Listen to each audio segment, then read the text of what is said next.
بچے اتنے پیدا کریں جتنے آپ سنبھال سکیں. بالکل. بچوں کی تعداد بڑھانے سے جو ہے وہ آپ اچھے والدین نہیں کنسیڈر ہوں گے.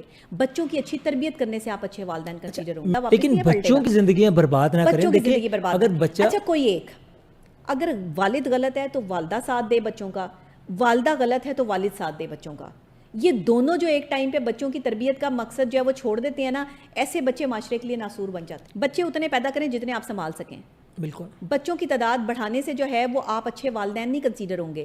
بچوں کی اچھی تربیت کرنے سے آپ اچھے والدین کنسیڈر ہوں گے. میرا ایک سوال اور یہاں پر ہے, کیونکہ ہمارے جو ٹاپک تھا کہ موبائل اور یہ جو مصروفیات کی وجہ سے والدین اور بچوں کے درمیان جو گیپ وہ بڑھ گیا. دیکھیں اگر آج کے جو والدین ہیں وہ اپنے بچوں کو ٹائم نہیں دے رہے ہیں, تو کیا جب وہ بچے جوان ہو جائیں گے تو پھر وہ بچے بھی ان کو ٹائم نہیں دیں گے؟ تو پھر یہ تو ٹیٹ فور ٹیٹ والی سچویشن ہو جائے گی نا, کہ جہاں پر اللہ تعالیٰ اور قرآن پاک میں ہمارے نبی پاک نے فرمایا کہ اپنے والدین کی خدمت کرو, تو وہ تو پھر اس کی وجہ سے بڑی مشکلات نہیں ہو جائیں گی؟ بہت بڑی مشکلات ہو جائیں گی, اور مشکلات ہوتی ہیں. یہ تو آپ دیکھ لیں مکافات عمل تو ہے جو ہوتا ہے, آپ جیسا اپنے والدین کے ساتھ سلوک کرتے ہیں ویسا ہی آپ کی اولاد آپ کے ساتھ سلوک کرتی ہے. یہ تو دنیا میں مکافات عمل بھگت کے جانا پڑتا ہے. آج آپ اپنے والدین کی عزت کرتے ہیں, ان کا کہنا مانتے ہیں, یا ان کے ساتھ اچھا سلوک کرتے ہیں, حسن سلوک کرتے ہیں, تمیز سے بات کرتے ہیں, بدتمیزی نہیں کرتے, تو کل کو آپ کی بچے بھی آپ کے ساتھ جو ہے وہ ویسا ہی بیہیویئر رکھیں گے. دیکھیں والدین کو اف تک کرنے کا حکم تو قرآن میں آیا نہیں ہے. قرآن پاک ہمیشہ ہر وقت یہی ذکر کرتا ہے کہ والدین وہ ہیں جنہوں نے اپنی جوانی جو ہے وہ بچے کے ساتھ مٹا دی ہے. ایک عورت اپنی پوری جوانی اپنے بچوں کے ساتھ غرق کر دیتی ہے.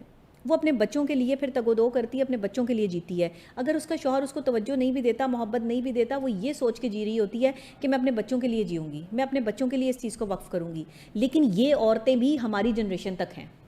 جنریشن زی میں یہ سوچ بھی نہیں ہے. وہ کہتی ہے کہ اگر مجھے ٹائم نہیں دے گا, مجھ سے بات نہیں کرے گا, مجھے اگنور کرے گا, میں اس سے بڑھ کے اگنور کروں گی. کسی اور لڑکی کے پاس جائے گا, میں کسی اور بندے کے پاس جاؤں گی.